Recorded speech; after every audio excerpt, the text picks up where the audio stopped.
Hi friends, ದಿನದ ಎಲ್ಲ ಪ್ರಮುಖ ಸುದ್ದಿಯನ್ನು ನಿಮಗೆ ತಲುಪಿಸುವ ಮಸ್ತ್ ಮಗ ಚಾನಲ್ನ ಫುಲ್ ನ್ಯೂಸ್ಗೆ ಸ್ವಾಗತ. ನಾನು ಅಮರ್ ಪ್ರಸಾದ್. ಈಗ ಮಿಡಲ್ ಈಸ್ಟ್ ಯುದ್ಧಕ್ಕೆ ರಷ್ಯಾ ಕೂಡ ಎಂಟರ್ ಆಗ್ತಾ ಇದೆ. ರಷ್ಯಾದ ಅತ್ಯಂತ ಡೇಂಜರಸ್ ಆರ್ಮಿ ಪುಟಿನ್ರ ಶಿಷ್ಯರ ಸೇನೆ ಇರಾನ್ ಪರವಾಗಿ ಕಾದಾಡ್ತೀವಿ ಅಂತ ಹೇಳಿದ್ದಾರೆ. ಯುದ್ಧಕ್ಕೆ ಹೊಸ ಟ್ವಿಸ್ಟ್ ಸಿಗ್ತಾ ಇದೆ. ಇನ್ನೊಂದು ಕಡೆ ಏಪ್ರಿಲ್ 1ನೇ ತಾರೀಕು ಅಂದ್ರೆ ಬುಧವಾರ ಇರಾನ್ ಅನ್ನ ಕುಟ್ಟಿ ಪುಡಿ ಮಾಡ್ತೇವೆ, ಎಲ್ಲವನ್ನ ಧ್ವಂಸ ಮಾಡ್ತೀವಿ ಅಂತ ಇಸ್ರೇಲ್ ಘೋಷಣೆ ಮಾಡಿದೆ. ಇತ್ತ ಟ್ರಂಪ್ ಮತ್ತು ನ್ಯಾಟೋ ನಡುವೆ ಉದ್ವಿಗ್ನತೆ ಎದ್ದಿದ್ದು ಮಿತ್ರರೆಲ್ಲರಿಗೂ ಟ್ರಂಪ್ ಚೀಮಾರಿ ಹಾಕಿದ್ದಾರೆ. ಸುನ್ನಿ ಮತ್ತು ಶಿಯಾ ಗುಂಪುಗಳ ಹೊಡೆದಾಟ ಕೂಡ ಕಂಟಿನ್ಯೂ ಆಗಿದೆ. ಲೆಬನಾನ್ ಕಥೆಯಂತೂ ಊಹೆಗೂ ಮೀರಿ ಹಾಳಾಗ್ತಿದೆ. ಅರ್ಧ ದೇಶವನ್ನೇ ನುಚ್ಚು ನೂರು ಮಾಡ್ತೀವಿ ಅಂತ ಇಸ್ರೇಲ್ ಘೋಷಿಸಿದೆ. ಎಲ್ಲ ಮೇಜರ್ ಡೆವಲಪ್ಮೆಂಟ್ಗಳ ಬಗ್ಗೆ ಒನ್ ಬೈ ಒನ್ ಕ್ವಿಕ್ ಆಗಿ ನೋಡ್ತಾ ಹೋಗೋಣ. ಮೊದಲಿಗೆ ಯುದ್ಧ ಕೇಳಿತೀವಿ ಅಂತ ಹೇಳ್ತಾ ಇರೋ ಪುಟಿನ್ ಶಿಷ್ಯರು ರಷ್ಯಾದಲ್ಲಿರೋ ಒಂದು ಮುಸ್ಲಿಂ ಪ್ರಭಾವದ ಪ್ರದೇಶ, ಅದು ಅಲ್ಲಿನ ಒಂದು ಸೇನೆ ಇರಾನ್ ಪರವಾಗಿ ನುಗ್ತೀವಿ ಅಂತ ಹೇಳ್ತಾ ಇರೋದು ಅದು ಏನು ಅನ್ನೋದನ್ನ ಮೊದಲಿಗೆ ನೋಡ್ತಾ ಹೋಗೋಣ ಸ್ನೇಹಿತರೆ. ನೀವೆಲ್ಲ ರಷ್ಯಾದಲ್ಲಿ ಚೆಚೆನ್ಯ ಅನ್ನೋ ಪ್ರದೇಶದ ಬಗ್ಗೆ ಕೇಳಿರ್ತೀರಾ. ಇಡೀ ರಷ್ಯಾವನ್ನ ನಡಗಿಸಿದ್ದ ಒಂದು ಗುಂಪದು. ರಷ್ಯಾದಲ್ಲಿ ಪುಟಿನ್ ಅಧಿಕಾರಕ್ಕೆ ಬರೋ ತನಕ ಚೆಚೆನ್ಯಾದಲ್ಲಿ ಪ್ರತ್ಯೇಕತಾವಾದ ಇತ್ತು. ಚೆಚೆನ್ ಬಂಡುಕೋರರು ಆರ್ಭಟಿಸ್ತಾ ಇದ್ರು. ಪುಟಿನ್ ಬಂದ ಮೇಲೆ ಮಟ್ಟ ಹಾಕಿದ ಅವ್ರನ್ನ. ಈಗ ಪುಟಿನ್ ಹೇಳಿದಂಗೆ ಕೇಳಿಕೊಂಡು ಅವರ ಬಾಡಿ ಗಾರ್ಡ್ಸ್ ತರ ಆಗಿದ್ದಾರೆ ಅವರು. ಇಸ್ಲಾಮಿಕ್ ರಾಷ್ಟ್ರ ಕಟ್ಕೊಳ್ಳೋ ಕನಸಿನಿಂದಲೂ ದೂರ ಇದ್ದಾರೆ. ಈಗ ಇದೇ ಗುಂಪು ನಾವು ಇರಾನ್ ಪರವಾಗಿ ಕಾದಾಡ್ತೀವಿ, ಫೈಟರ್ಸ್ ಆಗಿ ಹೋಗ್ತೀವಿ ಅಂತ ಘೋಷಣೆ ಮಾಡಿದ್ದಾರೆ. ಒಂದು ವೇಳೆ ಏನಾದರೂ ಅಮೆರಿಕ ಇರಾನ್ ಮೇಲೆ ಗ್ರೌಂಡ್ ಅಟ್ಯಾಕ್ ಮಾಡಿದ್ರೆ ನಾವಂತೂ ಕೈಕಟ್ಟಿ ಕೂರಲ್ಲ, ನಾವು ಸೀದಾ ಇರಾನಿಗೆ ಹೋಗ್ತೀವಿ, ಇರಾನ್ ಪರವಾಗಿ ರಣಭೂಮಿಯಲ್ಲಿ ಅಮೆರಿಕ ವಿರುದ್ಧ ಹೋರಾಡ್ತೀವಿ ಹೀಗಂತ ಡಿಕ್ಲೇರೇ ಮಾಡಿದ್ದಾರೆ. ಯಾರೋ ಸಣ್ಣ ಪುಟ್ಟ ಬಂಡುಕೋರ ಅಲ್ಲ, ಚೆಚೆನ್ಯಾದ ಅತಿ ಮುಖ್ಯ ವ್ಯಕ್ತಿ, ಚೆಚೆನ್ ಸುಪ್ರೀಂ ಲೀಡರ್ ಅಂತ ಅನ್ಕೊಳ್ಳಿ ನೀವು, ರಂಜಾನ್ ಕಡಿರೋವ್ ಇವರೇ ಘೋಷಣೆ ಮಾಡಿದ್ದಾರೆ. ಪುಟಿನ್ ಪರಮಾಪ್ತ ಎಲ್ಲರ ಮೇಲೂ ಜಿಹಾದ್ ಸಾರ್ತೀವಿ ಅಂತ ಹೇಳಿದ್ದಾರೆ. ಅಲ್ಲ, ಈಗ ಇರಾನ್ನಲ್ಲಿ ನಡೀತಾ ಇರೋ ಯುದ್ಧ ಒಳ್ಳೆಯದು ಮತ್ತು ಕೆಟ್ಟದರ ನಡುವಿನ ಯುದ್ಧ. ಈಗ ಒಳ್ಳೆಯದರ ಪರವಾಗಿ ನಾವು ಕದನಕ್ಕೆ ಇಳಿಬೇಕಾಗುತ್ತೆ ಅನ್ನೋ ವಾರ್ನಿಂಗ್ ಕೊಟ್ಟಿದ್ದಾರೆ. ಹಾಗೇನಾದರೂ ಆದರೆ ಈ ಯುದ್ಧ ಇನ್ನಷ್ಟು ಅಪಾಯಕಾರಿಯಾಗಿ ಬದಲಾಗುತ್ತೆ. ಯಾಕಂದರೆ ಚೆಚೆನ್ಯಾಗಳು ಸಾಮಾನ್ಯ ಫೈಟರ್ಸ್ ಅಲ್ಲ, ಇವ್ರನ್ನ ಅನ್ಅಫಿಷಿಯಲ್ ಆಗಿ ಕಡಿರೋ ವೈಟ್ಸ್ ಅಂತಾನೆ ಕರೀತಾರೆ. ಹೇಗೆ ಪುಟಿನ್ ಹೇಳಿದಾಗ ಕೇಳೋ ವ್ಯಾಗ್ನರ್ ಗ್ರೂಪ್ನ ಒಂದು ಹೆಸರು ನೀವೆಲ್ಲ ಕೇಳಿದ್ರಲ್ಲ ಈ ಮುಂಚೆ, ಅದೇ ಥರ ಈತ ಕೂಡ, ಈ ರಂಜಾನ್ ಕಡಿರೋವ್ ಕೂಡ ರಷ್ಯಾದ ಒಳಗಡೆ ಚೆಚೆನ್ಯಾದ ಒಳಗಡೆ ಖಾಸಗಿ ಸೇನೆಯನ್ನ ಇಟ್ಕೊಂಡಿರೋ ವ್ಯಕ್ತಿ. ಪುಟಿನ್ಗೆ ಆಪ್ತನಾಗಿರೋ ಕಡಿರೋವ್ ಚೆಚೆನ್ಯಾ ಭಾಗದಲ್ಲಿ ಪ್ರಶ್ನಾತೀತ ನಾಯಕ. ಈ ಚೆಚೆನ್ಯಾ ಅನ್ನೋದು ಜಾರ್ಜಿಯಾ ಹತ್ರ ಇರೋ ಒಂದು ಸ್ವಾಯತ್ತ ಪ್ರದೇಶ, ರಷ್ಯಾದ ಭಾಗ. 95% ಮುಸ್ಲಿಮರೇ ಇರೋ ಜಾಗ. ಹೆಚ್ಚಿನವರು ಸುನ್ನಿ ಮುಸ್ಲಿಮರು. ಎಸ್, ಇರಾನ್ ಶಿಯಾ ಕಂಟ್ರಿ, ಅಲ್ಲಿ ಶಿಯಾ ವರ್ಸಸ್ ಸುನ್ನಿ ಗಲಾಟೆ ನಡೀತಾ ಇದೆ ನಿಜ. ಆದರೆ ಇವರು ರಷ್ಯಾದ ಭಾಗ ಅಲ್ವಾ, ಪುಟಿನ್ ಪ್ರಭಾವದ ಪ್ರದೇಶ ಅಲ್ವಾ ಇದು, ಮತ್ತು ವ್ಯಕ್ತಿಗಳಲ್ವಾ. ಸೊ ಪುಟಿನ್ ಇದನ್ನ ಸ್ವಲ್ಪ ಟ್ವಿಸ್ಟ್ ಮಾಡಿಕೊಂಡು ಬೇಕಾಗಿರೋ ಆಟವನ್ನು ಇಲ್ಲಿ ಆಡ್ಬೋದು. ಸೊ ಇಲ್ಲಿ ಶಿಯಾ ಸುನ್ನಿ ಪ್ರಾಬ್ಲಮ್ ಇಲ್ಲ. ಇವರು ಈಗ ಸುನ್ನಿ ಆಗಿದ್ರೂ ಕೂಡ ಇರಾನ್ ಪರವಾಗಿ ಫೈಟರ್ಸ್ ಆಗಿ ಹೋಗ್ತೀವಿ ಅಂತ ಹೇಳಿದ್ದಾರೆ. ಈ ಹಿಂದೆ ಸೋವಿಯತ್ ಒಕ್ಕೂಟ ಪತನ ಆದ ನಂತರ ಅನೇಕ ಪ್ರದೇಶಗಳು ಇಂಡಿಪೆಂಡೆಂಟ್ ಕಂಟ್ರೀಸ್ ಆದ್ವಲ್ಲ, ಆಗ ಚೆಚೆನ್ಯಾ ಕೂಡ ರಷ್ಯಾದಿಂದ ಹೊರ ಹೋಗೋಕೆ ಟ್ರೈ ಮಾಡಿದ್ದಂಥ ಜಾಗ ಇದು. ಚೆಚೆನ್ ಬಂಡುಕೋರರು ಇಂಡಿಪೆಂಡೆಂಟ್ ಕಂಟ್ರಿ ಅಂತ ಡಿಕ್ಲೇರ್ ಎಲ್ಲ ಮಾಡ್ಕೊಂಡಿದ್ರು. ಆದರೆ ರಷ್ಯಾ ಇದನ್ನು ಒಪ್ಕೊಂಡಿರಲಿಲ್ಲ. ಕೊನೆಗೆ 1994ರಿಂದ 1996 ತನಕ ಭೀಕರ ಹೊಡೆದಾಟ ಆಗಿ ಅದರಲ್ಲಿ ಚೆಚೆನ್ಯಾ ಗೆದ್ದಿತ್ತು. ರಷ್ಯಾವನ್ನೇ ಇವರು ಸೋಲಿಸಿದ್ರು ಅವತ್ತು. ಚೆಚೆನ್ಯಾ ಡಿಫ್ಯಾಕ್ಟೋ ಇಂಡಿಪೆಂಡೆಂಟ್ ಕಂಟ್ರಿ ಆಗಿ ಹೋಗಿತ್ತು ಅವಾಗ. ಇದರಿಂದ ಕಾಲಕ್ರಮೇಣ ಆ ಪ್ರದೇಶ ಅಸ್ಥಿರ ಆಗ್ತಾ ಹೋಯಿತು. ಸುಲಿಗೆ ದರೋಡೆ ಜಾಸ್ತಿ ಆಯಿತು. ತೀವ್ರವಾದಿ ಇಸ್ಲಾಮಿಸ್ಟ್ ಬಣಗಳ ಪ್ರಭಾವ ಹೆಚ್ಚಾಯಿತು. ಆಮೇಲೆ ಚೆಚೆನ್ ಬಂಡುಕೋರರು ರಷ್ಯಾದ ಇತರ ಭಾಗಕ್ಕೂ ಎಂಟ್ರಿ ಕೊಡೋಕೆ ಶುರು ಮಾಡಿದ್ರು. ಹೀಗಾಗಿ ಮತ್ತೆ 1999ರಿಂದ ರಷ್ಯಾ ಚೆಚೆನ್ಯಾ ಸಂಘರ್ಷ ನಡೀತು. ಅಷ್ಟೊತ್ತಿಗೆ ರಷ್ಯಾದಲ್ಲಿ ಇವರ ಪಿತಾಮಹನಾಗಿರೋ ಪುಟಿನ್ ಬಂದು ಕೂತ್ಕೊಂಡಿದ್ರು. ಪುಟಿನ್ ಪಾಲಿಟಿಕ್ಸು ಮಾಡಿದ್ರು, ಯುದ್ಧನೂ ಮಾಡಿದ್ರು. ಅವರವರಲ್ಲೇ ಜಗಳ ತಂದಿಟ್ಟು ಅವರವರೇ ಹೊಡೆದಾಡ್ಕೊಳ್ಳೋ ಹಾಗೆ ಮಾಡಿ ಆಮೇಲೆ ತಮ್ಮ ಸೇನೆ ನುಗ್ಗಿಸಿ ಎಲ್ಲರನ್ನ ಹೊಡೆದು ಮಲಗಿಸ್ಬಿಟ್ರು. ರಷ್ಯಾ ಒಳಗಡೆ ಸೇರಿಸ್ಕೊಂಡ್ಬಿಟ್ರು. ಆಮೇಲೆ ಈ ಹಿಂದೆಲ್ಲ ಸಾಮ್ರಾಟರು ಗೆದ್ದ ಮೇಲೆ ತಮಗೆ ಬೇಕಾದವರು ಒಬ್ಬರನ್ನ ಅಲ್ಲಿನವ್ರನ್ನೇ ನೀನು ಆಳ್ಕೊಂಡ್ಬಿಡು, ನನಗೆ ಹೇಳ್ದಂಗೆ ಕೇಳ್ಕೊಂಡಿದ್ದೀರು ಸಾಕು ಅಂತ ಹೇಳಿ ನೇಮಿಸ್ತಾ ಇದ್ರಲ್ಲ, ಹಾಗೆ ಅಲು ಆಲ್ಖಾನೋವ್ ಅನ್ನೋ ನಿಷ್ಠನನ್ನ ಪುಟಿನಲ್ಲಿ ಚೆಚೆನ್ಯಾದ ಅಧ್ಯಕ್ಷರನ್ನಾಗಿ ಮಾಡಿ ಕೂರಿಸಿದ್ರು. ಆಮೇಲೆ 2007ರಲ್ಲಿ ತಮ್ಮ ಕಟ್ಟರ್ ಬೆಂಬಲಿಗ ರಂಜಾನ್ ಕದಿರೋವ್ರನ್ನ ಕೂರಿಸಿದ್ರು. ಅಲ್ಲಿಂದ ಇಲ್ಲಿ ತನಕ ಕದಿರೋವ್ ಅವರು ಕದಲ್ದೆ ಅಲ್ಲಿ ಕೂತ್ಕೊಂಡಿದ್ದಾರೆ. ಪುಟಿನ್ಗೆ ಬೇಕಾದಾಗಲೆಲ್ಲ ಈತನ ಖಾಸಗಿ ಸೇನೆ ಸಹಾಯ ಮಾಡುತ್ತೆ. ಈಗ ಇರಾನ್ ಅನ್ನೋ ಮುಸ್ಲಿಂ ರಾಷ್ಟ್ರದ ವಿರುದ್ಧ ಅಮೆರಿಕ ಮತ್ತು ಇಸ್ರೇಲ್ಗಳು ಕದನಕ್ಕೆ ಇಳಿದಿರೋದ್ರಿಂದ ನಾವು ಇರಾನ್ ಪರವಾಗಿ ಯುದ್ಧಕ್ಕೆ ಇಳಿತಾ ಇದ್ದೀವಿ ಅಂತ ಹೇಳಿ ಇವರು ಡಿಕ್ಲೇರ್ ಮಾಡಿಬಿಟ್ಟಿದ್ದಾರೆ. ಇದು ಪುಟಿನ್ ಪರ್ಮಿಷನ್ ಇಲ್ಲದೆ ಆಗುತ್ತಾ? ಪುಟಿನ್ ಹೇಳದೆ ಇದಾಗುತ್ತಾ? ಪುಟಿನ್ ನೇರವಾಗಿ ಯುದ್ಧ ಮಾಡದೆ ಈ ರೀತಿ ತಮ್ಮ ಶಿಷ್ಯರ ಮೂಲಕ ಈ ಅನ್ಅಫಿಷಿಯಲ್ ಪಡೆಗಳನ್ನೆಲ್ಲ ಕಳಿಸಿ ಅಮೆರಿಕ ಅಲ್ಲಿ ಕಾಲಿಡೋಕೆ ಹೊರಡೋ ಟೈಮ್ನಲ್ಲಿ ಅಮೆರಿಕಗೆ ಕಠಿಣ ಪರಿಸ್ಥಿತಿಯನ್ನ ಒಡ್ಡೋಕೆ ಈ ಗೇಮ್ ಆಡ್ತಿದಾರಾ ಅನ್ನೋ ಪ್ರಶ್ನೆಗಳು ಕೂಡ ಇಲ್ಲಿ ಮೂಡ್ತಾ ಇದಾವೆ. ಏನೋ ಬುಧವಾರದ ಒಳಗಡೆ ಅಂದ್ರೆ ಏಪ್ರಿಲ್ 1ನೇ ತಾರೀಕು ಇರಾನ್ಗೆ ದೊಡ್ಡ ಆಪತ್ತು ಕಾದಿದೆ ಅಂತ ಇಸ್ರೇಲ್ ಹೇಳಿದೆ. ಏಪ್ರಿಲ್ 1 ಮುಗಿಯೋದ್ರಲ್ಲಿ ಇರಾನ್ನ ಎಲ್ಲಾ ಕ್ರಿಟಿಕಲ್ ಮತ್ತು ಎಸೆನ್ಷಿಯಲ್ ಟಾರ್ಗೆಟ್ಗಳನ್ನ ಧ್ವಂಸ ಮಾಡ್ತೀವಿ ಅಂತ ಹೇಳಿದೆ. ಇಸ್ರೇಲ್ಗೆ ತಕ್ಷಣಕ್ಕೆ ಅಪಾಯ ತಂದೊಡ್ಡೋ ಬ್ಯಾಲಿಸ್ಟಿಕ್ ಮಿಸೈಲ್ ತಯಾರಿಕಾ ಕೇಂದ್ರಗಳು ಮತ್ತು ಇರಾನ್ ಸೇನೆಯ ವೆಪನ್ ಪ್ರೊಡಕ್ಷನ್ ಸೈಟ್ಗಳು ನಾಳೆ ನಮ್ಮ ಟಾರ್ಗೆಟ್ ಆಗ್ತವೆ ಅಂತ ಹೇಳಿದ್ದಾರೆ. ಅಲ್ಲದೆ ಒಂದು ವೇಳೆ ಯುದ್ಧ ಹೀಗೆ ಮುಂದುವರೆದ್ರೆ ಇರಾನ್ನ ಆರ್ಥಿಕ ಕೇಂದ್ರಗಳ ಮೇಲೂ ದಾಳಿ ನಡೆಸಿ ಆ ದೇಶವನ್ನು ಮತ್ತಷ್ಟು ದುರ್ಬಲ ಮಾಡ್ತೀವಿ ಅಂತ IDF ಘೋಷಿಸಿದೆ. ಸೊ ಮುಂದಿನ ಕೆಲ ಗಂಟೆಗಳು ಈಗ ತುಂಬಾ ನಿರ್ಣಾಯಕ. ಇನ್ನು ಸ್ನೇಹಿತರೆ, 12 ದಿನಗಳ ಫುಲ್ ಚಾರ್ ಧಾಮ್ ಯಾತ್ರೆ ಸೆವೆನ್ ಸೈನ್ಸ್ ಟೂರಿಸಂ ಕಡೆಯಿಂದ ಹಿರಿಯ ನಾಗರಿಕರಿಗೆ ಸ್ಪೆಷಲ್ ಕೇರ್ ಕೂಡ ಇರುತ್ತೆ. ಆಸಕ್ತರು ಕಾಲ್ ಮಾಡಿ ಹೋಗಿ ಬರ್ಬೋದು. ಇತ್ತ ಇರಾನ್ ಕೂಡ ಅಮೆರಿಕಗೆ ವಾರ್ನಿಂಗ್ ಕೊಟ್ಟಿದೆ. ನಮ್ಮ ದೇಶದ ಮೇಲೆ ಗ್ರೌಂಡ್ ಅಟ್ಯಾಕ್ ಮಾಡಿದ್ರೆ ಶತ್ರುಗಳ ಕಾಲ್ ಮುರಿತೀವಿ, ಸರಿಯಾದ ಪ್ರತಿಕ್ರಿಯೆ ಕೊಡ್ತೀವಿ ಅಂತ ಗುಡುಗಿದೆ. ಇರಾನ್ ಸೇನೆಯ ಕೇಂದ್ರ ಕಚೇರಿ ಖಾತಮ್ ಅಲ್ ಅನ್ಬಿಯಾ ವಕ್ತಾರ ಇಬ್ರಾಹಿಂ ಜೊಲ್ಫಾಗಾರಿ ಈ ಎಚ್ಚರಿಕೆ ಕೊಟ್ಟಿದ್ದಾರೆ. ಇನ್ನು ಇರಾನ್ನಲ್ಲಿ ನಡೀತಾ ಇರೋ ಕಾರ್ಯಾಚರಣೆ ಬಗ್ಗೆ ಅಮೆರಿಕದ ವಾರ್ ಸೆಕ್ರೆಟರಿ ಪೀಟ್ ಹೆಕ್ಸೆತ್ ಮಾತನಾಡಿದ್ದಾರೆ. ಮಿಡಲ್ ಈಸ್ಟ್ ಸಂಘರ್ಷದ ಮೊಮೆಂಟಮ್ ಶಿಫ್ಟ್ ಆಗ್ತಿದೆ. ಅಮೆರಿಕದ ಒತ್ತಡದಿಂದ ಇರಾನ್ ಸೇನೆ ವೀಕ್ ಆಗ್ತಿದೆ ಅಂತ ಹೇಳಿದ್ದಾರೆ. ಯುದ್ಧದಲ್ಲಿ ಅಮೆರಿಕ ಮೇಲುಗೈ ಸಾಧಿಸ್ತಾ ಇದೆ. ಕಳೆದ 24 ಗಂಟೆಗಳಲ್ಲಿ ಇರಾನ್ ಅತಿ ಕಡಿಮೆ ಮಿಸೈಲ್ ಹಾರಿಸಿದೆ. ಸಂಘರ್ಷದ ಆರಂಭದಿಂದಲೂ ಇರಾನ್ ಇಷ್ಟು ಕಮ್ಮಿ ಮಿಸೈಲ್ ಹಾರಿಸಿರುವುದು ಇದೇ ಮೊದಲು. ಅಮೆರಿಕ ಬಳಿ ಹಲವಾರು ಆಪ್ಷನ್ಸ್ ಇವೆ, ಬಟ್ ಇರಾನ್ ಹತ್ರ ಕೆಲವು ಆಪ್ಷನ್ಸ್ ಇರೋದು. ಶನಿವಾರವಷ್ಟೇ ನಾನು ಮಿಡಲ್ ಈಸ್ಟ್ಗೆ ಭೇಟಿ ಕೊಟ್ಟು ಅಲ್ಲಿ ನಿಯೋಜನೆಗೊಂಡಿರುವ ಅಮೆರಿಕದ ಸೈನಿಕರೊಂದಿಗೆ ಮಾತನಾಡಿ ಬಂದಿದ್ದೀನಿ. ಮುಂದಿನ ದಿನಗಳು ನಿರ್ಣಾಯಕ ಆಗಿರಲಿವೆ. ಇರಾನ್ಗಿದು ಚೆನ್ನಾಗಿ ಗೊತ್ತಿದೆ. ಅವರ ಮಿಲಿಟರಿ ಕೈಯಿಂದ ಏನೂ ಮಾಡೋಕ್ಕಾಗಲ್ಲ. ಸದ್ಯ ಇರಾನ್ ಸಂಘರ್ಷದ ಕುರಿತು ಮಾತುಕತೆ ನಡೀತಾ ಇದೆ. ಇರಾನ್ ನಮ್ಮ ಡೀಲ್ಗೆ ಬಗ್ಗಿದ್ರೆ ಒಳ್ಳೇದು, ಇಲ್ಲ ಅಂದ್ರೆ ಕಠಿಣ ದಿನಗಳನ್ನ ಅವರು ಎದುರು ನೋಡಬೇಕಾಗತ್ತೆ. ಟ್ರಂಪ್ ಕಾಟಾಚಾರಕ್ಕೇನು ಹೇಳಲ್ಲ, ಅವ್ರು ಹೇಳಿದ್ದನ್ನೇ ಮಾಡ್ತಾರೆ. ಹಾಗಾಗಿ ಸಂಘರ್ಷವನ್ನ ಎಳಿಬೇಡಿ, ನಮ್ಮೊಂದಿಗೆ ಜಾಣ್ಮೆಯಿಂದ ಡೀಲ್ ಮಾಡ್ಕೊಳ್ಳಿ, ನಮಗೂ ಅದೇ ಬೇಕಾಗಿರೋದು ಅನ್ನೋ ಹೇಳಿಕೆಯನ್ನ ಕೊಟ್ಟಿದ್ದಾರೆ. ಹಾಗೆ ಈ ಹಿಂದೆ ಅಮೆರಿಕದ ಯಾವುದೇ ಅಧ್ಯಕ್ಷರಿಗೆ ಇರಾನ್ ಜೊತೆ ಡೀಲ್ ಮಾಡೋ ಗುಂಡಿಗೇನೆ ಇರಲಿಲ್ಲ, ದಮ್ಮೆ ಇರಲಿಲ್ಲ ಅಂತ ಟ್ರಂಪ್ ರನ್ನ ಸಿಕ್ಕಾಪಟ್ಟೆ ಹೊಗಳಿದ್ದಾರೆ. ಹಾಗೆ ಹಾರ್ಮುಜ್ ಜಲಸಂಧಿ ಬಗ್ಗೆ ಮಾತನಾಡಿ, ಹಾರ್ಮುಜ್ ಜಲಸಂಧಿಯ ರಕ್ಷಣೆಗೆ ದೇಶಗಳು ಮುಂದಾಗಬೇಕು. ಈಗ ಆ ಜಲಸಂಧಿಯಲ್ಲಿ ಹಡಗುಗಳ ಓಡಾಟ ಹೆಚ್ಚಾಗಿದೆ. ಅಧ್ಯಕ್ಷ ಟ್ರಂಪ್ ತಗೊಂಡಿರೋ ಕ್ರಮಗಳಿಂದ ಈ ಬೆಳವಣಿಗೆಯಾಗಿದೆ ಅಂತ ಕ್ರೆಡಿಟ್ ಕೊಟ್ಟಿದ್ದಾರೆ. ಅಲ್ಲದೆ ಸಂಘರ್ಷ ಯಾವಾಗ ಎಂಡ್ ಆಗ್ಬೋದು ಅಂತ ಹೇಳಿ ಟೈಮ್ ಲೈನ್ ಫಿಕ್ಸ್ ಮಾಡೋಕ್ಕಾಗಲ್ಲ. 4, 6, 8 ವಾರಗಳು ಅಥವಾ ಅದಕ್ಕೂ ಜಾಸ್ತಿನೂ ಆಗ್ಬೋದು. ಯಾವಾಗ ಟ್ರಂಪ್ ಮುಗಿಸೋಕೆ ಹೇಳ್ತಾರೋ ಆವಾಗಲೇ ಯುದ್ಧ ಎಂಡ್ ಆಗುತ್ತೆ ಅನ್ನೋ ಹೇಳಿಕೆ ಕೊಟ್ಟಿದ್ದಾರೆ. ಭೂಸೇನೆ ನುಗ್ಗಿಸ್ತೀರಾ, ಇರಾನ್ ನೆಲಕ್ಕೆ ಕಾಲಿಡ್ತೀರಾ ಅನ್ನೋ ಪ್ರಶ್ನೆಗೆ ಇರಾನ್ ನಲ್ಲಿ ಸೈನಿಕರ ನಿಯೋಜನೆ ಮಾಡೋ ಆಪ್ಷನ್ ನಾವು ಬದಿಗೆ ಹಾಕಿಲ್ಲ. ಸಂಘರ್ಷ ಹೆಚ್ಚಾಗ್ತಿರೋದ್ರಿಂದ ಭೂಸೇನೆ ನುಗ್ಗಿಸೋ ಆಪ್ಷನ್ ಅನ್ನ ಹಾಗೆ ಇಟ್ಕೊಂಡಿದ್ದೀವಿ ಸದ್ಯಕ್ಕೆ ಅನ್ನೋ ಹೇಳಿಕೆ ಕೊಟ್ಟಿದ್ದಾರೆ. ಇನ್ನು ಅಮೆರಿಕದ ಜಾಯಿಂಟ್ ಚೀಫ್ಸ್ ಆಫ್ ಸ್ಟಾಫ್ನ ಚೇರ್ಮನ್ ಜನರಲ್ ಡ್ಯಾನ್ ಖೇನ್ ಮಾತನಾಡಿ, ಅಮೆರಿಕ ಇದುವರೆಗೆ ಇರಾನ್ನ 11,000 ಟಾರ್ಗೆಟ್ ಧ್ವಂಸ ಮಾಡಿದೆ. 150 ಇರಾನ್ ನೇವಿ ಹಡಗುಗಳನ್ನು ನಾಶ ಮಾಡಿದ್ದೀವಿ ಅಂತ ಮತ್ತೆ ಅಗೇನ್ ಸೇಮ್ ಡೇಟಾ ಕೊಟ್ಟಿದ್ದಾರೆ. ಇನ್ನೊಂದು ಕಡೆ ಅಮೆರಿಕ ಅಧ್ಯಕ್ಷ ಟ್ರಂಪ್ ಮಿತ್ರ ರಾಷ್ಟ್ರಗಳ ವಿರುದ್ಧ ಮತ್ತೆ ಹರಿಹಾಯ್ದಿದ್ದಾರೆ. ನಿಮಗೆ ದಮ್ಮಿದ್ರೆ ಹೋಗಿ ಹಾರ್ಮುಜ್ ಹತ್ರ ತೈಲ ತಗೊಂಡ್ಬನ್ನಿ ಅಂತ ಬ್ರಿಟನ್ಗೆ ವಾಚಾಮಗೋಚರ ಬೈದಿದ್ದಾರೆ. ಹಾರ್ಮುಜ್ ಬಂದ್ ಆಗಿರೋದ್ರಿಂದ ನಿಮಗೆ ಅಂದ್ರೆ ಬ್ರಿಟನ್ ಅವರಿಗೆ ಜೆಟ್ ಇಂಧನ ಸಿಗ್ತಿಲ್ಲ. ಇದನ್ನ ಬೇಕಾದ್ರೆ ಅಮೆರಿಕದಿಂದ ದುಡ್ಡು ಕೊಟ್ಟು ಖರೀದಿ ಮಾಡಬಹುದು. ನಮ್ಮಲ್ಲಿ ಸಾಕಷ್ಟು ಸ್ಟಾಕ್ ಇದೆ. ಇಲ್ವಾ, ಚೂರು ತಾಕತ್ ತೋರಿಸಿ, ದಮ್ ಇದ್ರೆ ಹೋಗಿ ಜಲಸಂಧಿಗೆ ನೀವೇ ಹೋಗಿ ತೈಲ ತಗೊಂಡ್ಬನ್ನಿ ಅಂತ ಟ್ರಂಪ್ ಹೇಳಿದ್ದಾರೆ. ಅಲ್ಲದೆ ಇನ್ ಮುಂದೆ ನಿಮಗಾಗಿ ಹೋರಾಡೋದನ್ನ ನೀವೇ ಕಲಿಬೇಕು. ನಾವಂತೂ ನಿಮ್ಮ ಸಹಾಯಕ್ಕೆ ಬರಲ್ಲ. ಯಾಕೆ, ನೀವು ನಮ್ಮ ಕಷ್ಟದಲ್ಲಿ ಬಂದ್ಬಿಟ್ಟಿದ್ದೀರಾ ಅಂತ ಪ್ರಶ್ನೆ ಮಾಡಿದ್ದಾರೆ. ಅಲ್ಲದೆ ನೀವು ಬರೋದೇನು ಬೇಕಾಗೂ ಇಲ್ಲ. ನಾವೀಗ ಆಲ್ರೆಡಿ ಇರಾನ್ ಅನ್ನ ನಾಶ ಮಾಡಿದ್ದೇವೆ. ಕಷ್ಟದ ಕೆಲಸ ಮುಗಿದಿದೆ.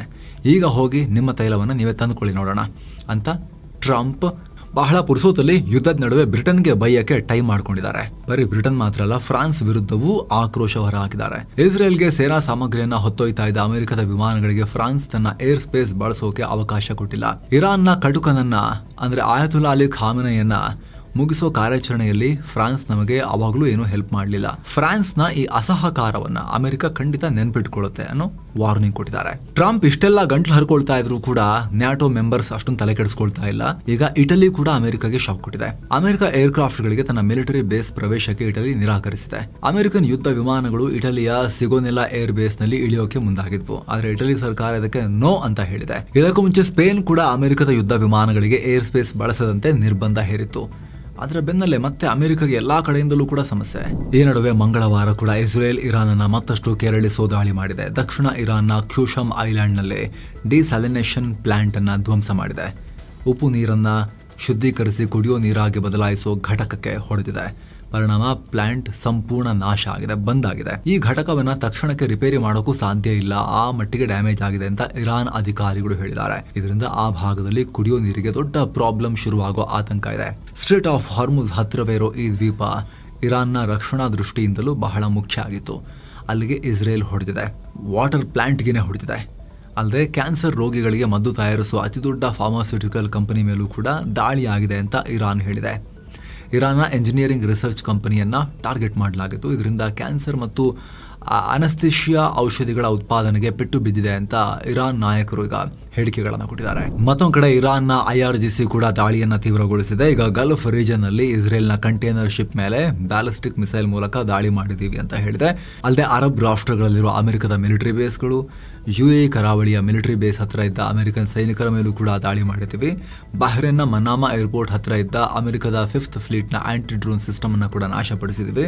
ಕುವೈತ್ನಲ್ಲಿರುವ ಅಮೆರಿಕದ ಬೇಸ್ ಮೇಲೆ ದಾಳಿ ಮಾಡಿ ಅಲ್ಲಿನ 2 ಅಡ್ವಾನ್ಸ್ಡ್ ಏರ್ ಡಿಫೆನ್ಸ್ ರೆಡಾರ್ಗಳನ್ನು ಕೂಡ ಧ್ವಂಸ ಮಾಡಿದ್ದೀವಿ ಅಂತ IRGC ಕ್ಲೇಮ್ ಮಾಡಿದೆ. ಇತ್ತ UAE ಮೇಲೂ ಕೂಡ ಇರಾನ್ ದಾಳಿ ಮಾಡಿದೆ. ಮಂಗಳವಾರ ಒಂದೇ ದಿನ 12 ಮಿಸೈಲ್ ಮತ್ತು 32 ಡ್ರೋನ್ ಹಾರಿಸಿದೆ. ಈ ಮಿಸೈಲ್ ಮತ್ತು ಡ್ರೋನ್ಗಳನ್ನು ನಾವು ಇಂಟರ್ಸೆಪ್ಟ್ ಮಾಡಿದ್ದೀವಿ ಅಂತ UAE ಸೇನೆ ತಿಳಿಸಿದೆ. ಇಂಟರ್ಸೆಪ್ಟ್ ಮಾಡಲಾದ ಮಿಸೈಲ್ನ ಅವಶೇಷ ಬಿದ್ದು 4 ಗಾಯಗೊಂಡಿದ್ದಾರೆ. ಸಾಕಷ್ಟು ಮನೆಗಳಿಗೆ ಡ್ಯಾಮೇಜ್ ಕೂಡ ಆಗಿದೆ. ಏನು ಈ ಯುದ್ಧ ನಿಲ್ಲಿಸೋ ಸಂಧಾನ ಪ್ರಕ್ರಿಯೆಗಳಿಂದ ಕತಾರ್ ಹಿಂದೆ ಸರಿದಿದೆ. ನಾವು ಯಾವುದೇ ಸಂಧಾನದಲ್ಲಿ ಪಾಲ್ಗೊಳ್ಳಲ್ಲ, ನಮ್ಮ ದೇಶದ ಭದ್ರತೆ ಮತ್ತು ರಕ್ಷಣೆ ನಮ್ಮ ಮೊದಲ ಆದ್ಯತೆ ಅಂತ ಕತಾರ್ ವಿದೇಶಾಂಗ ಇಲಾಖೆ ಸ್ಪಷ್ಟಪಡಿಸಿದೆ. ಆದರೆ ಪಾಕಿಸ್ತಾನ ಪ್ರಯತ್ನ ಪಡುತ್ತೆ ಅಂತ ಹೇಳಿದ್ರೆ ಸಂಧಾನಕ್ಕೆ, ಅದಕ್ಕೆ ಬೇಕಾದ್ರೆ ಬೆಂಬಲ ಕೊಡ್ತೀವಿ ಅಂತ ಹೇಳಿದೆ ಕತಾರ್. ಸೇಮ್ ಟೈಮ್ ಕತಾರ್ ಇರಾನ್ನ ಹಲವು ರಾಜತಾಂತ್ರಿಕರನ್ನ ದೇಶದಿಂದ ಉಚ್ಚಾಟನೆ ಮಾಡಿದೆ. ನಮ್ಮನ್ನ ಬಲವಂತವಾಗಿ ಯುದ್ಧಕ್ಕೆ ಹೇಳಿದ್ರೆ ಕತಾರ್ ಮತ್ತು ಇರಾನ್ ನಡುವಿನ ಸಂಬಂಧ ಸರ್ವನಾಶವಾಗುತ್ತೆ. ಯುದ್ಧ ಮತ್ತಷ್ಟು ವಿಸ್ತರಣೆ ಆದರೆ ಎಲ್ರಿಗೂ ಭಾರಿ ನಷ್ಟ ನೋಡಿ ಹುಷಾರ್ ಅಂತ ಕತಾರ್ ಮತ್ತೊಮ್ಮೆ ಅಗೇನ್ ಅವ್ರೇನು ಮಾಡ್ತಿಲ್ಲ, ಡಿಫೆಂಡ್ ಮಾಡ್ಕೊಳ್ಳೋದು, ವಾರ್ನಿಂಗ್ ಕೊಡೋದು, ಡಿಫೆಂಡ್ ಮಾಡ್ಕೊಳ್ಳೋದು, ವಾರ್ನಿಂಗ್ ಮಾಡೋದು, ಇಷ್ಟೇ ಮಾಡ್ತಿದ್ದಾರೆ. ಯಾವುದೇ ದಾಳಿಯನ್ನ ಮಾಡೋ ಲೆವೆಲ್ಗೆ ಇನ್ನೂ ಕೂಡ ಕತಾರ್ ಹೆಜ್ಜೆ ಇಡ್ತಾ ಇಲ್ಲ, ಹೇಳ್ತಾ ಇದ್ದಾರೆ ಅಷ್ಟೇ ಬಾಯಲ್ಲಿ. ಸೇಮ್ ಟೈಮ್ ಅಮೆರಿಕವನ್ನ ಕತಾರ್ ತುಂಬಾ ಹೊಗಳು ಬಿಟ್ಟಿದೆ. ಇರಾನ್ನ ದಾಳಿಗಳ ನಡುವೆ ನಮ್ಮನ್ನ ಕಾಪಾಡಕ್ಕೆ ಅಮೆರಿಕ ಬೆನ್ನೆಲುಬಾಗಿ ನಿಂತಿದೆ.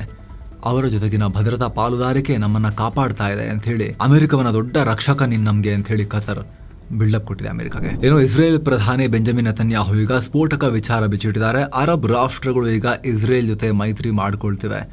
ಈ ದೇಶಗಳು ನಮ್ಮೊಂದಿಗೆ ನಿಂತು ಇರಾನ್ ವಿರುದ್ಧ ಹೋರಾಟ ಮಾಡೋಕೆ ರೆಡಿ ಆಗಿವೆ ಅಂತ ಹೇಳಿದ್ದಾರೆ.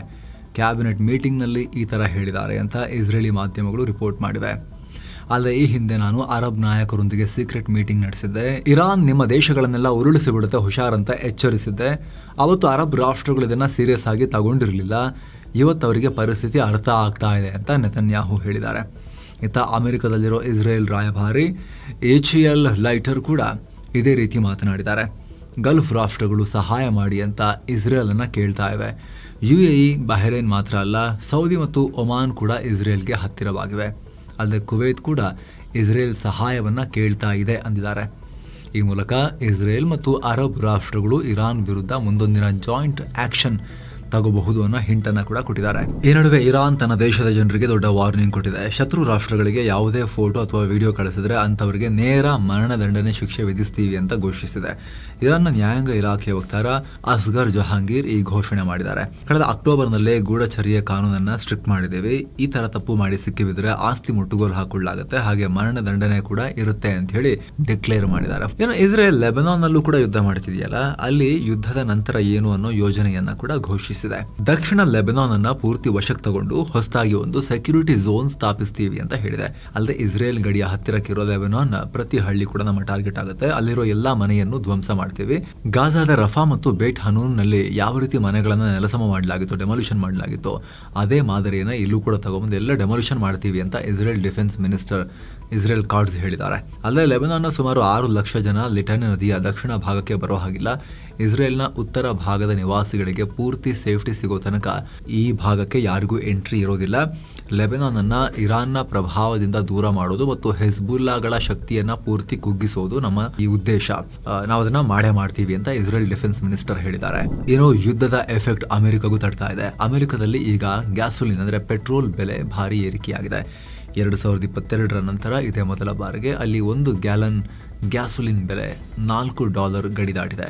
ಅಂದ್ರೆ 1 ಗ್ಯಾಲನ್ಗೆ 3.8 ಲೀಟರ್ ಆಗುತ್ತೆ. ಸಪ್ಲೈ ಚೈನ್ ನಲ್ಲಿ ವ್ಯತ್ಯಾಸ ಆಗ್ತಿರೋದ್ರಿಂದ ಈ ಬದಲಾವಣೆ. ಸದ್ಯಕ್ಕೆ ನ್ಯಾಷನಲ್ ಆವರೇಜ್ ಪ್ರೈಸ್ ಗ್ಯಾಲನ್ಗೆ $4.02 ಆಗಿದೆ. ಅಂದ್ರೆ ಯುದ್ಧ ಶುರುವಾಗೋ ಮೊದಲಿಗಿಂತ ಈಗ $1 ಹೆಚ್ಚು ಹಣವನ್ನ ಕೊಡಬೇಕಾಗಿರೋ ಪರಿಸ್ಥಿತಿ ಬಂದಿದೆ. ಅಂದ್ರೆ ಈ ಹಿಂದೆ 1 ಗ್ಯಾಲನ್ಗೆ $3 ಇತ್ತು, ರೂಪಾಯಿ ಲೆಕ್ಕದಲ್ಲಿ $281 ಕೊಡಬೇಕಾಗಿತ್ತು. ಆದ್ರೆ ಈಗ ಜಾಸ್ತಿ ಆಗಿದೆ. ಈ ಬೆಲೆ ಏರಿಕೆಯಿಂದ ಅಮೆರಿಕದ ಮಿಡಿಲ್ ಕ್ಲಾಸ್ ಫ್ಯಾಮಿಲಿಗಳ ಮೇಲೆ ಕಾಸ್ಟ್ ಆಫ್ ಲಿವಿಂಗ್ ಜಾಸ್ತಿ ಆಗ್ತಾ ಇದೆ. ಈಗ ಏನು ಸದ್ಯ ಭಾರತದಲ್ಲಿ ಪೆಟ್ರೋಲ್ ಬೆಲೆ ಲೀಟರ್ ಲೆಕ್ಕದಲ್ಲಿ ಹೇಳೋದಾದ್ರೆ $103-104 ಇದೆ. ನಯಾರಾ ಕಂಪನಿಯ ಪೆಟ್ರೋಲ್ ಬಂಕ್ಗಳಲ್ಲಿ ಪ್ರತಿ ಲೀಟರ್ ಪೆಟ್ರೋಲ್ ಬೆಲೆ $108-109 ಇದೆ. ಆಯಾ ರಾಜ್ಯಗಳಲ್ಲಿ ದರದಲ್ಲಿ ಬದಲಾವಣೆ ಇದೆ. ಇನ್ನು ಬ್ರೆಂಟ್ ಆಯಿಲ್ ಪ್ರೈಸ್ ಈ ವಿಡಿಯೋ ರೆಕಾರ್ಡ್ ಮಾಡೋ ಟೈಮ್ ನಲ್ಲಿ ಬ್ಯಾರಲ್ಗೆ $107 ಇತ್ತು. ಇನ್ನು ಭಾರತೀಯ ವಾಯುಪಡೆಯ ಬಲವನ್ನ ಹೆಚ್ಚಿಸುವ ನಿಟ್ಟಿನಲ್ಲಿ ರಕ್ಷಣಾ ಇಲಾಖೆ ದೊಡ್ಡ ಹೆಜ್ಜೆ ಇಟ್ಟಿದೆ. ಎತ್ತರದ ಪರ್ವತ ಪ್ರದೇಶಗಳಲ್ಲಿ ಶತ್ರುಗಳ ಮೂವ್ಮೆಂಟ್ ಮೇಲೆ ಕಣ್ಣಿಡೋಕೆ $1950 ಕೋಟಿ ವೆಚ್ಚದಲ್ಲಿ 2 ಅಡ್ವಾನ್ಸ್ಡ್ ಮೌಂಟೇನ್ ರೆಡಾರ್ ಗಳನ್ನ ಸ್ಥಾಪನೆ ಮಾಡ್ತಾ ಇದ್ದಾರೆ. ಭಾರತ್ ಎಲೆಕ್ಟ್ರಾನಿಕ್ಸ್ ಲಿಮಿಟೆಡ್ ಜೊತೆ ಒಪ್ಪಂದ ಆಗಿದೆ. ಈ ರೆಡಾರ್ ಗಳನ್ನ DRDO ಡಿಸೈನ್ ಮಾಡ್ತಾ ಇದೆ. ಇನ್ನು ಈ ರೆಡಾರ್ ಗಳ ತಯಾರಿಕೆ, ಇನ್ಸ್ಟಾಲೇಷನ್ ಮತ್ತು ಅವುಗಳಿಗೆ ಬೇಕಾದ ಇನ್ಫ್ರಾಸ್ಟ್ರಕ್ಚರ್ ಕೆಲಸಗಳ ಜವಾಬ್ದಾರಿಯನ್ನ ಭಾರತ್ ಎಲೆಕ್ಟ್ರಾನಿಕ್ಸ್ ಲಿಮಿಟೆಡ್ಗೆ ವಹಿಸಲಾಗಿದೆ. ಬೆಟ್ಟಗುಡ್ಡಗಳ ಪ್ರದೇಶಗಳಲ್ಲಿ ಹವಾಮಾನ ವೈಪರೀತ್ಯ ಮತ್ತು ಸಿಗ್ನಲ್ ಸಮಸ್ಯೆಯಿಂದಾಗಿ ಸಾಂಪ್ರದಾಯಿಕ ರೆಡಾರ್ಗಳು ಅಷ್ಟು ಎಫೆಕ್ಟಿವ್ ಆಗಿ ಕೆಲಸ ಮಾಡಲ್ಲ. ಆದ್ರೆ ಈಗ ತರಿಸ್ತಾ ಇರೋ ರೆಡಾರ್ಗಳು ಎಂತಹ ಕಠಿಣ ಪರಿಸ್ಥಿತಿಯಲ್ಲೂ ಕೂಡ ಶತ್ರು ವಿಮಾನಗಳು, ಡ್ರೋನ್ಗಳು ಮತ್ತು ಕ್ರೂಸ್ ಮಿಸೈಲ್ಗಳನ್ನ ಮೊದಲೇ ಪತ್ತೆ ಹಚ್ಚೋ ಸಾಮರ್ಥ್ಯವನ್ನ ಹೊಂದಿವೆ. ಗಡಿ ಭಾಗದಲ್ಲಿ ವಾಯುಪಡೆಯ ಕಣ್ಗಾವಲು ವ್ಯವಸ್ಥೆಯನ್ನ ಮತ್ತಷ್ಟು ಬಲಪಡಿಸೋಕೆ ಈ ಹೆಜ್ಜೆಯನ್ನ ಇಡಲಾಗ್ತಾ ಇದೆ. ಏನೋ ಗುಜರಾತ್ನ ಸಾನಂದ್ನಲ್ಲಿ ಖೇನ್ಸ್ ಸೆಮಿಕಾನ್ ಕಂಪನಿಯ ಸೆಮಿಕಂಡಕ್ಟರ್ ಪ್ಲಾಂಟ್ ಅನ್ನ PM ಮೋದಿ ಉದ್ಘಾಟನೆ ಮಾಡಿದ್ದಾರೆ. ಇದು ಭಾರತದ 2ನೇ ಆಪರೇಷನಲ್ ಸೆಮಿಕಂಡಕ್ಟರ್ ಫೆಸಿಲಿಟಿ. ಇಲ್ಲಿ ಎಲೆಕ್ಟ್ರಿಕ್ ವೆಹಿಕಲ್ಸ್ ಮತ್ತು ಕೈಗಾರಿಕೆಗಳಲ್ಲಿ ಬಳಸುವ ಇಂಟೆಲಿಜೆಂಟ್ ಪವರ್ ಮಾಡ್ಯೂಲ್ಗಳ ಉತ್ಪಾದನೆ ಶುರುವಾಗಿದೆ. $3,300 ಕೋಟಿ ವೆಚ್ಚದಲ್ಲಿ ನಿರ್ಮಾಣ ಆಗಿದೆ. ಈ ಪ್ಲಾಂಟ್ ಪೂರ್ತಿ ಪ್ರಮಾಣದಲ್ಲಿ ಕೆಲಸ ಶುರು ಮಾಡಿದ್ರೆ ದಿನಕ್ಕೆ 63 ಲಕ್ಷ ಯೂನಿಟ್ ತಯಾರಿಸುವ ಕೆಪಾಸಿಟಿಯನ್ನ ಹೊಂದಿದೆ. 2030 ವೇಳೆಗೆ ಭಾರತದ ಸೆಮಿಕಂಡಕ್ಟರ್ ಮಾರ್ಕೆಟ್ ಅನ್ನ $103 ಬಿಲಿಯನ್ ಗೆ ತಗೊಂಡು ಹೋಗೋ ಗುರಿಯನ್ನ ಸರ್ಕಾರ ಇಟ್ಕೊಂಡಿದ್ದು ಈ ನಿಟ್ಟಿನಲ್ಲಿ ದೊಡ್ಡ ಹೆಜ್ಜೆ ಇದು. ಇನ್ನು ಈ ಭೇಟಿಯಲ್ಲಿ PM ಮೋದಿ ಗಾಂಧಿನಗರ್ನಲ್ಲಿ ಸಾಮ್ರಾಟ್ ಸಂಪ್ರತಿ ಮ್ಯೂಸಿಯಂ ಅನ್ನ ಉದ್ಘಾಟನೆ ಮಾಡಿದ್ದಾರೆ. ಇದು ಜೈನ ಧರ್ಮದ ಸಾಂಸ್ಕೃತಿಕ, ಐತಿಹಾಸಿಕ ಮತ್ತು ಆಧ್ಯಾತ್ಮಿಕ ಪರಂಪರೆಯನ್ನ ಪ್ರತಿಬಿಂಬಿಸುತ್ತೆ ಅಂತ PM ಮೋದಿ ಹೇಳಿದ್ದಾರೆ. ಇಲ್ಲಿ ಸಂಪ್ರತಿ ಯಾರು? ಮೌರ್ಯ ಸಾಮ್ರಾಟ ಚಕ್ರವರ್ತಿ ಅಶೋಕ ಇದಾರಲ್ಲ, ಅವರ ಮೊಮ್ಮಗನ ಹೆಸರು ಇದು ಸಂಪ್ರತಿ. ಅವರ ಹೆಸರನ್ನ ಮ್ಯೂಸಿಯಂಗೆ ಇಡಲಾಗಿದೆ. ಏನೋ ಕೇರಳ ವಿಧಾನಸಭಾ ಚುನಾವಣೆಗೆ ಬಿಜೆಪಿ ಪ್ರಣಾಳಿಕೆ ಬಿಡುಗಡೆ ಮಾಡಿದೆ. ಬಡ ಕುಟುಂಬಗಳಿಗೆ ವರ್ಷಕ್ಕೆ 2 ಉಚಿತ LPG ಗ್ಯಾಸ್ ಸಿಲಿಂಡರ್ ಕೊಡೋದಾಗಿ ಭರವಸೆ ಕೊಟ್ಟಿದ್ದಾರೆ. ಹಾಗೆ BPL ಕಾರ್ಡ್ ಇರೋ ಮಹಿಳೆಯರಿಗೆ ತಿಂಗಳಿಗೆ $2,500 ಮೌಲ್ಯದ ಹೆಲ್ತ್ ಕಾರ್ಡ್ ಹಾಗೂ $3,000 ಪೆನ್ಷನ್ ಕೊಡೋದಾಗಿ ಹೇಳಿದೆ. ಇದಲ್ಲದೆ ಕೇರಳಕ್ಕೆ ಏಮ್ಸ್, ಹೈ ಸ್ಪೀಡ್ ರೈಲು ಮತ್ತು ಶಬರಿಮಲೆ ಸೇರಿ ಪ್ರಮುಖ ದೇಗುಲಗಳ ರಕ್ಷಣೆ ಮಾಡ್ತೀವಿ ಅಂತ ಕೂಡ ಬಿಜೆಪಿ ಹೇಳಿದೆ. ಏನೋ ಪಶ್ಚಿಮ ಬಂಗಾಳದಲ್ಲಿ ಅಸೆಂಬ್ಲಿ ಎಲೆಕ್ಷನ್ ಕಾವು ಜೋರಾಗ್ತಿರೋ ಹೊತ್ತಲ್ಲಿ ಭಾರತದ ಟೆನಿಸ್ ದಿಗ್ಗಜ ಲಿಯಾಂಡರ್ ಪೇಸ್ ಬಿಜೆಪಿ ಸೇರ್ಪಡೆಯಾಗಿದ್ದಾರೆ. 2021ರಲ್ಲಿ ಮಮತಾ ಬ್ಯಾನರ್ಜಿ ನೇತೃತ್ವದ TMC ಸೇರಿದ ಪೇಸ್ PM ಮೋದಿ ಅವರ ಲೀಡರ್ಶಿಪ್ ಮತ್ತು 12 ವರ್ಷಗಳಲ್ಲಿ ಕ್ರೀಡಾ ಕ್ಷೇತ್ರಕ್ಕೆ ನೀಡಿರೋ ಪ್ರೋತ್ಸಾಹದಿಂದ ಪ್ರೇರಿತನಾಗಿ ನಾನು ಬಿಜೆಪಿ ಸೇರಿದ್ದೀನಿ ಅಂತ ಸ್ಟೇಟ್ಮೆಂಟ್ ಕೊಟ್ಟಿದ್ದಾರೆ. ಏನೋ ಸರ್ಕಾರಿ ನೌಕರರ ಪ್ರಮೋಷನ್ ವಿಚಾರದಲ್ಲಿ ದೊಡ್ಡ ಬದಲಾವಣೆಯಾಗಿದೆ. ಇನ್ಮುಂದೆ ಬರೀ ಸರ್ವಿಸ್ ಮತ್ತು ಸೀನಿಯಾರಿಟಿ ಇದ್ರೆ ಸಾಲದು, ಪ್ರಮೋಷನ್ ಪಡೆಯೋಕೆ ಟ್ರೈನಿಂಗ್ ತಗೊಳ್ಳೋದು ಕೂಡ ಕಡ್ಡಾಯ ಅಂತ ರಾಜ್ಯ ಸರ್ಕಾರ ಹೊಸ ರೂಲ್ಸ್ ಜಾರಿ ತಂದಿದೆ. 2ನೇ ಆಡಳಿತ ಸುಧಾರಣಾ ಆಯೋಗ ಕೊಟ್ಟಿದ್ದ ಶಿಫಾರಸಿನ ಬೆನ್ನಲ್ಲೇ ಈಗ ಅಂತಿಮ ನೋಟಿಫಿಕೇಶನ್ ಹೊರಬಿದ್ದಿದೆ. ಇದರ ಪ್ರಕಾರ group A, group B, group C ಕೆಟಗರಿಯ ಆಫೀಸ್ ಅಸಿಸ್ಟೆಂಟ್ ಹಾಗೂ ತಾಂತ್ರಿಕೇತರ ಸಿಬ್ಬಂದಿಗೆ ಟ್ರೈನಿಂಗ್ ಕಡ್ಡಾಯ. ಮುಂದಿನ ಹಂತಕ್ಕೆ ಹೋಗಬೇಕಾದ್ರೆ ಟ್ರೈನಿಂಗ್ ಸರ್ಟಿಫಿಕೇಟ್ ಕೂಡ ಇಟ್ಕೊಂಡು ಹೋಗಲೇಬೇಕು. ಆದರೆ ಗ್ರೂಪ್ C ಕೆಟಗರಿಯ ಡ್ರೈವರ್ಗಳು, ಗ್ರೂಪ್ D ನೌಕರರು ಮತ್ತು ರಿಟೈರ್ಮೆಂಟ್ ಹತ್ತಿರ ಇರೋ ಸಿಬ್ಬಂದಿಗೆ ಇದರಿಂದ ವಿನಾಯಿತಿ ಕೊಡಲಾಗಿದೆ. ಏನೋ ಕರ್ನಾಟಕದಲ್ಲಿ ಕನ್ನಡ ಕಡೆಗಣಿಸುವ ಕಾಲೇಜುಗಳಿಗೆ ವಿಶ್ವೇಶ್ವರಯ್ಯ ತಾಂತ್ರಿಕ ವಿಶ್ವವಿದ್ಯಾಲಯ VTU ದೊಡ್ಡ ಎಚ್ಚರಿಕೆ ಕೊಟ್ಟಿದೆ. VTU ಅಧೀನದ ಎಲ್ಲ 220 ಎಂಜಿನಿಯರಿಂಗ್ ಕಾಲೇಜುಗಳಿಗೆ ಮಹತ್ವದ ಸುತ್ತೋಲೆಯನ್ನು ಹೊರಡಿಸಲಾಗಿದೆ. ಈ ಎಲ್ಲಾ ಕಾಲೇಜುಗಳ ಸಿಬ್ಬಂದಿ ಹಾಗೂ ವಿದ್ಯಾರ್ಥಿಗಳಿಗೆ ಕನ್ನಡ ಭಾಷೆ ಮತ್ತು ಸಂಸ್ಕೃತಿಯನ್ನ ಗೌರವಿಸಲೇಬೇಕು ಅನ್ನೋ ಸೂಚನೆ ಕೊಡಲಾಗಿದೆ. ಇತ್ತೀಚೆಗಷ್ಟೇ ಬೆಂಗಳೂರಿನ AMC ಎಂಜಿನಿಯರಿಂಗ್ ಕಾಲೇಜಿನ ಹಾಸ್ಟೆಲ್ ವಾರ್ಡನ್ ಕನ್ನಡ ಮಾತನಾಡಿದ್ದಕ್ಕೆ ವಿದ್ಯಾರ್ಥಿಗೆ ಅಪಮಾನ ಮಾಡಿದ್ರು. ಕೇವಲ ಹಿಂದಿಯಲ್ಲೇ ಮಾತಾಡಬೇಕು ಅಂತ ದುರಹಂಕಾರ ತೋರಿಸಿದ್ರು. ಇದನ್ನ ಸೀರಿಯಸ್ ಆಗಿ ತಗೊಂಡಿರೋ VTU ಈ ಹೆಜ್ಜೆ ಇಟ್ಟಿದೆ. ಏನೋ ಬಿಹಾರದ ನಳಂದ ಜಿಲ್ಲೆಯ ಶೀತಲಾ ಮಾತಾ ದೇಗುಲದಲ್ಲಿ ಭೀಕರ ಕಾಲ್ತುಳಿತ ಉಂಟಾಗಿ 8 ಮಹಿಳೆಯರು ಪ್ರಾಣ ಕಳ್ಕೊಂಡಿದ್ದಾರೆ. ವಿಪರೀತ ಜನ ಸೇರಿ ಬ್ಯಾರಿಕೇಡ್ ಮುರಿದು ಬಿದ್ದು ಈ ದುರಂತ ಉಂಟಾಗಿದೆ ಅಂತ ಹೇಳಲಾಗ್ತಿದೆ. ಏನೋ ನಕ್ಸಲ್ ಮುಕ್ತ ಭಾರತದ ಡೆಡ್ ಲೈನ್ ಮಾರ್ಚ್ 31 ಅಂದ್ರೆ ಇವತ್ತು ಕೊನೆಗೊಂಡಿದೆ. ಸೋಮವಾರವಷ್ಟೇ ಕೇಂದ್ರ ಗೃಹ ಮಂತ್ರಿ ಅಮಿತ್ ಶಾ ದೇಶದಲ್ಲಿ ಎಡಪಂಥೀಯ ಉಗ್ರವಾದ ಕೊನೆಗೊಂಡಿದೆ ಅಂತ ಹೇಳಿ ಘೋಷಿಸಿದ್ರು. ಇದರ ಬೆನ್ನಲ್ಲೇ ಛತ್ತೀಸ್ಗಢದ ಬಸ್ತರ್ ಪ್ರದೇಶದಲ್ಲಿದ್ದ 4 ಮಹಿಳಾ ನಕ್ಸಲರು ಸೇರಿದ ಹಾಗೆ 7 ನಕ್ಸಲರು ಭದ್ರತಾ ಪಡೆಗಳ ಮುಂದೆ ಸರೆಂಡರ್ ಆಗಿದ್ದಾರೆ. ಉಳಿದವರು ಕೂಡ ಈಗ ಪೂರ್ತಿ ಸರೆಂಡರ್ ಆಗ್ತಾ ಇದ್ದಾರೆ. ಇವ್ರ ತಲೆ ಮೇಲೂ ಕೂಡ ಬಹುಮಾನ ಇತ್ತು. ಏನೋ ಭಾರತದ ಅತಿದೊಡ್ಡ ಏರ್ಲೈನ್ ಕಂಪನಿ ಇಂಡಿಗೋಗೆ ಹೊಸ ಬಾಸ್ ಬಂದಿದ್ದಾರೆ. ಬ್ರಿಟಿಷ್ ಏರ್ವೇಸ್ನ ಮಾಜಿ ಮುಖ್ಯಸ್ಥ ವಿಲಿಯಂ ವಾಲ್ಶ್ ರನ್ನ ಇಂಡಿಗೋದ ಹೊಸ ಸಿಇಒ ಆಗಿ ನೇಮಕ ಮಾಡಲಾಗಿದೆ. ಪೀಟರ್ ಎಲ್ಬರ್ಸ್ ಅವರ ದಿಢೀರ್ ರಾಜೀನಾಮೆಯಿಂದ ಈ ಹುದ್ದೆ ತೆರವಾಗಿತ್ತು. ವಿಲಿಯಂ ಏವಿಯೇಷನ್ ಸೆಕ್ಟರ್ ನಲ್ಲಿ ದಶಕಗಳ ಕಾಲ ಎಕ್ಸ್ಪೀರಿಯನ್ಸ್ ಹೊಂದಿದ್ದಾರೆ. ಬ್ರಿಟಿಷ್ ಏರ್ವೇಸ್ ಮಾತ್ರವಲ್ಲದೆ ಏರ್ ಲಿಂಗಸ್ ಮತ್ತು ಐಎಜ್ ನಂತಹ ದೊಡ್ಡ ಏರ್ಲೈನ್ ಗಳನ್ನ ಕೂಡ ಮುನ್ನಡೆಸಿರೋ ದೊಡ್ಡ ಅನುಭವವನ್ನು ಹೊಂದಿದ್ದಾರೆ. ಸೊ ಫ್ರೆಂಡ್ಸ್, ಇದಾಗಿತ್ತು ಇವತ್ತಿನ ಫುಲ್ ನ್ಯೂಸ್. ನಾವು ಕೊಯ್ದಿಲ್ಲ, ಎಳ್ದಿಲ್ಲ, ಕಿರ್ಚಾಡಿಲ್ಲ, ಬರೀ ಸುದ್ದಿ ರೀತಿಯಲ್ಲಿ ತಲುಪಿಸುವ ಪ್ರಯತ್ನ ಮಾಡಿದ್ದೀವಿ. ನಿಮಗಿದು ಇಷ್ಟ ಆಗ್ತಾ ಇದ್ರೆ ಆಸಕ್ತ ವೀಕ್ಷಕರು ವಿಡಿಯೋ ಕೆಳಗಿರೋ ಜಾಯಿನ್ ಬಟನ್ ಮೂಲಕ ಮಸ್ತ್ ಮಗ ಪ್ರೀಮಿಯಂ ಮೆಂಬರ್ಶಿಪ್ಗೆ ಸೇರ್ಬೋದು. ಎಲ್ಲ ಮೆಂಬರ್ ಓನ್ಲಿ ವಿಡಿಯೋಸ್ ಅನ್ನ ನೋಡೋಕೆ ಶುರು ಮಾಡಬಹುದು. ಹಾಗೆ ನಿಮ್ಮ ಒಂದೊಂದು ಮೆಂಬರ್ಶಿಪ್ ಕೂಡ ನಮ್ಮ ತಂಡಕ್ಕೆ ನೀವು ಕೂಡ ಅತಿ ದೊಡ್ಡ ಬೆಂಬಲ. ಮತ್ತೆ ಭೇಟಿ ಆಗ್ತಿರೋಣ ಸ್ನೇಹಿತರೆ. ನಮಸ್ಕಾರ.